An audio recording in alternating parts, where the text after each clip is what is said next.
Hello guys, welcome to my channel Andi Setiabudi. Oh iya, mohon dukungan dan support dari teman-teman ya buat mengembangkan channel YouTube saya melalui klik like, komen, tinggalkan jejak kalian di kolom komentar, dan yang terpenting adalah subscribe karena subscribe itu gratis. Terima kasih.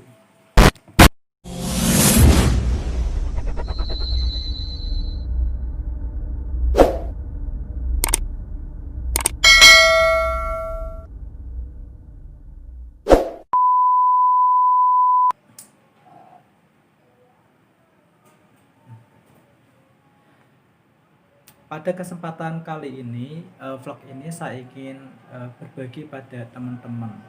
Nah, siapa sih yang beranggapan pada saat masih kecil itu menjadi orang dewasa itu sangat menyenangkan dan sangat membahagiakan? Siapa sih yang pernah beranggapan demikian?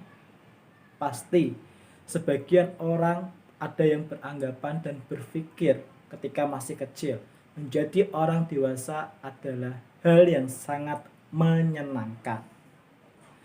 Hal demikian sama seperti yang saya rasakan pada saat itu. Menjadi orang dewasa merupakan sesuatu yang menyenangkan, sesuatu yang membahagiakan, jauh daripada pada saat masih kecil. Tapi ketika sudah beranjak dewasa, justru apa yang saya rasakan, apa yang saya pikirkan pada saat masih kecil bertolak belakang. Mungkin sebagian teman-teman beranggapan bahwasanya itu merupakan hal yang lumrah, itu merupakan hal yang wajar.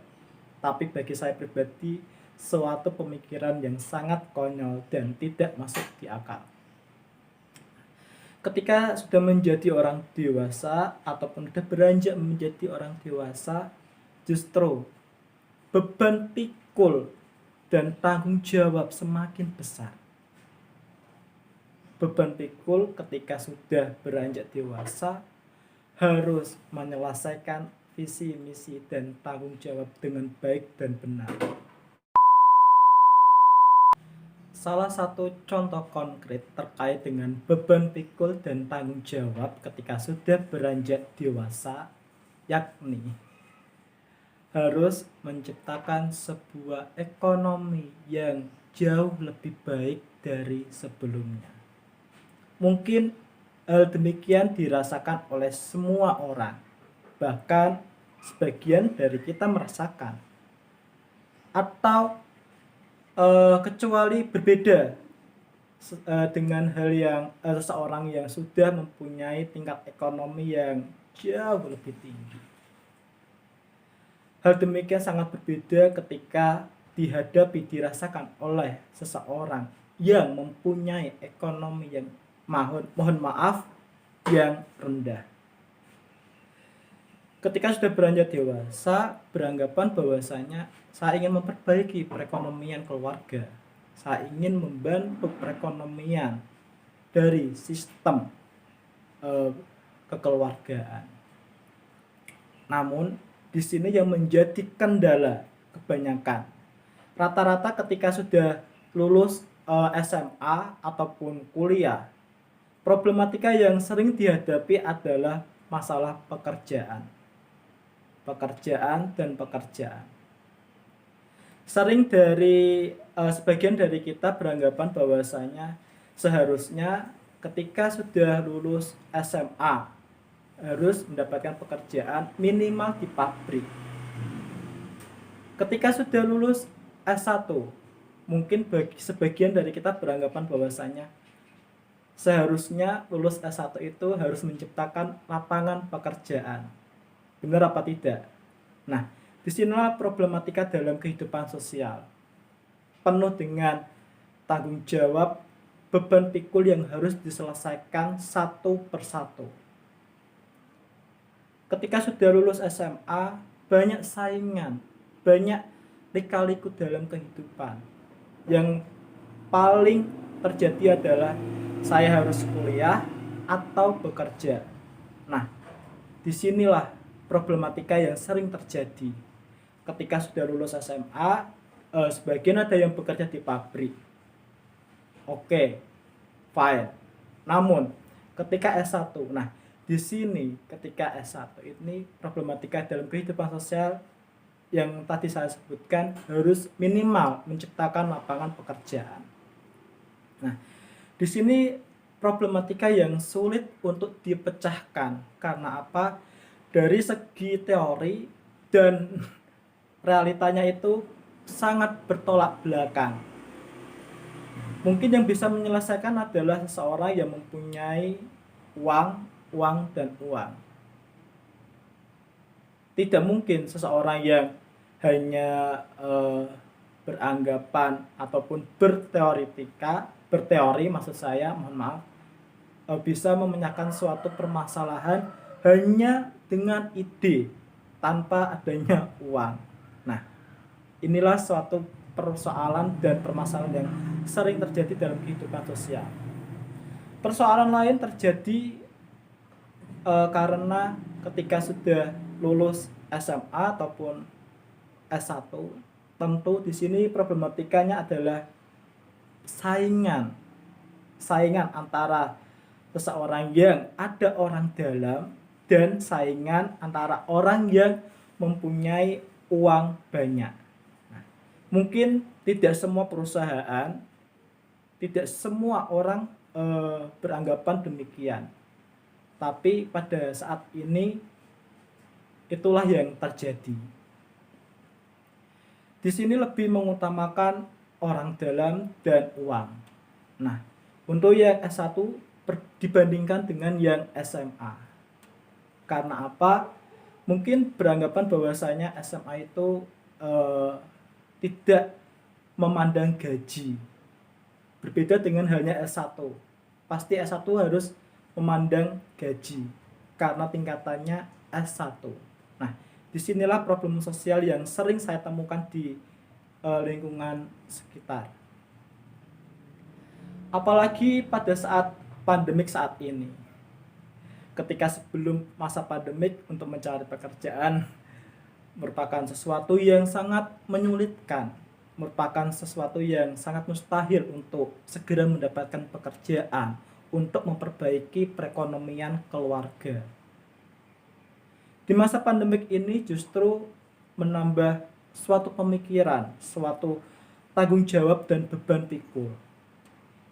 Tidak semua perusahaan itu menerima ataupun merekrutmen karyawan. Tidak semuanya.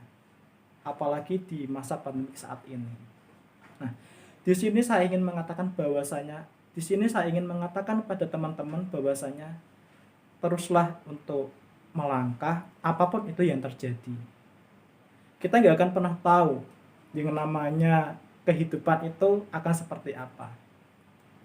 It's okay.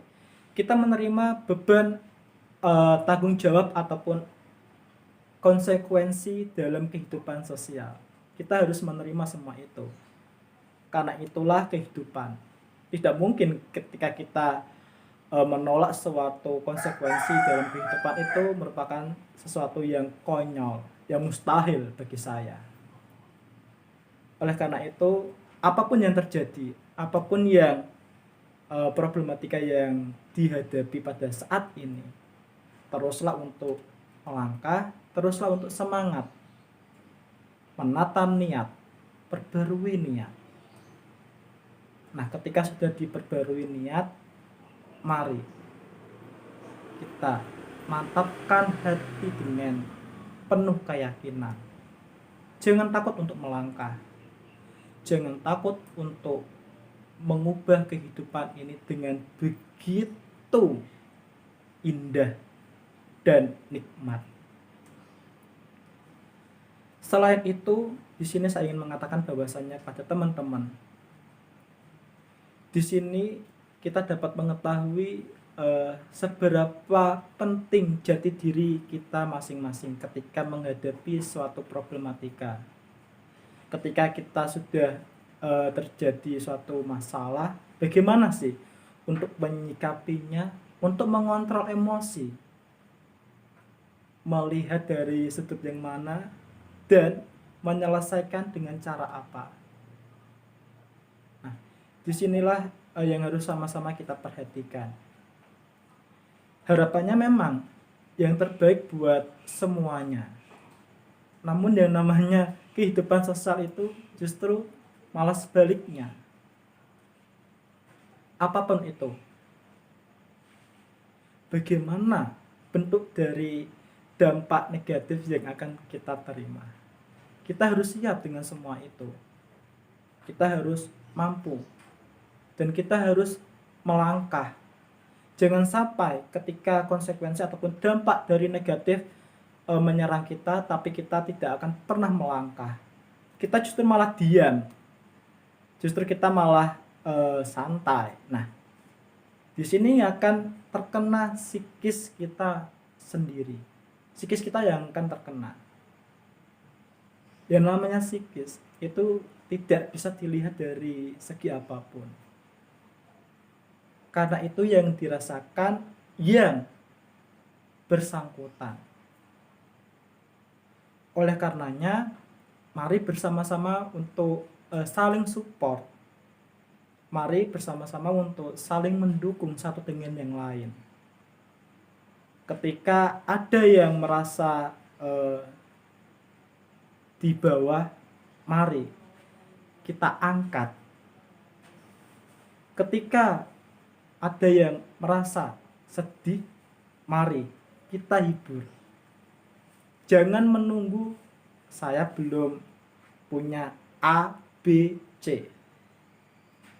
Mungkin ada yang beranggapan bahwasanya oke, berbicara itu sangat mudah, sangat ringan. Tidak semudah membalikkan telapak tangan. Tapi percayalah, yang namanya proses, yang namanya perjuangan jauh lebih berharga. Karena disitulah kepribadian, tolak ukur dalam mengontrol diri sendiri secara nggak langsung akan kita ketahui.